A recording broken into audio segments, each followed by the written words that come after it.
సభలో నన్ను మాట్లాడనిస్తలేరు, speaker mic ఇవ్వడం లేదన్న రాహుల్ గాంధీ, నా సీట్లో నేను సైలెంట్గా కూర్చుంటున్నా, వారం నుంచి ఇదే పరిస్థితి అని ఫైర్ అట. గట్లుంటుంది వ్యవస్థ. ఇక్కడ ఏమో స్పీకర్ మాట్లాడడానికి రాహుల్ గాంధీ గారికి మైక్ ఇవ్వరు, రాష్ట్రంలో ఏమో ప్రతిపక్షాలకు మైక్ ఇస్తారు.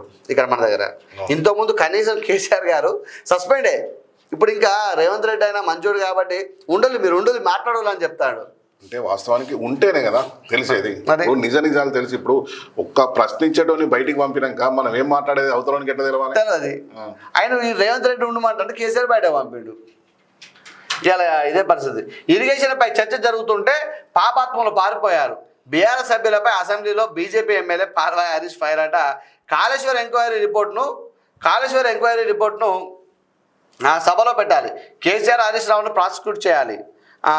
బీఆర్ఎస్ పాపం పడడం వల్ల ఎన్నికల్లో ప్రజలు శిక్షించారు, అయినా వాళ్ళకు బుద్ధి రాలేదని ఒక విమర్శ చేయడం జరిగింది. పాల్వాయి హరీష్ గారు చెప్తా ఉన్నారు, ఇరిగేషన్ అంటే ప్రాజెక్టుల మీద చర్చ జరుగుతూ ఉంటే పాపాత్ములు పారిపోయారు. ఎవరన్నారా అంటే బీఆర్ఎస్ వాళ్ళని ఈ బీజేపీ ఎమ్మెల్యే పాపం గట్టిగా మాట్లాడడం జరిగింది. మీరు గమనించండి మిత్రమా.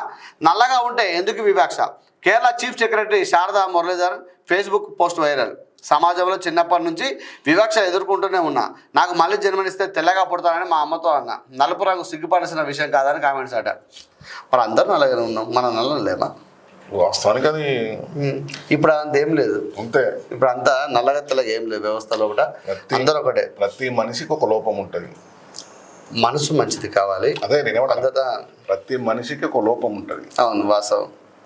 లోపం ఇప్పుడు నీకో లోపం ఉన్నది, నాకో లోపం ఉన్నది. లోపాన్ని ఎత్తి చూపెట్టాలంటే ఎన్నో చూపెట్టచ్చు. మరి నలుపు రంగు అనేది పెద్ద విషయం కాదు. అది కొందరికి బాల్ హెడ్ ఉంటుంది, కొందరికి అంగవైకల్యం ఉంటుంది, కొందరికి అన్నీ ఉంటాయి, రంగు అన్నీ ఉంటాయి, కానీ మనసు మంచిది ఉండదు. మనసు మంచిగా ఉండదు వానికి.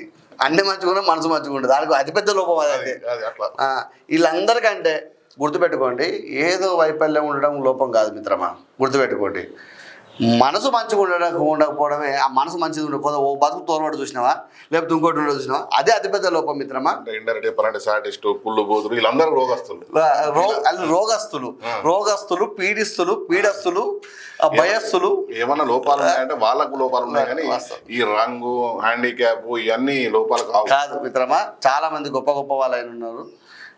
మేడం గారంటే వారి యొక్క చిన్నప్పటి నుంచి వారి యొక్క పడ్డ బాధని వాళ్ళు వ్యక్తపరిచినారు. మీరు గమనించండి, ఇట్లా ఎవరు కూడా జరగద్దని మనం కోరుతాం.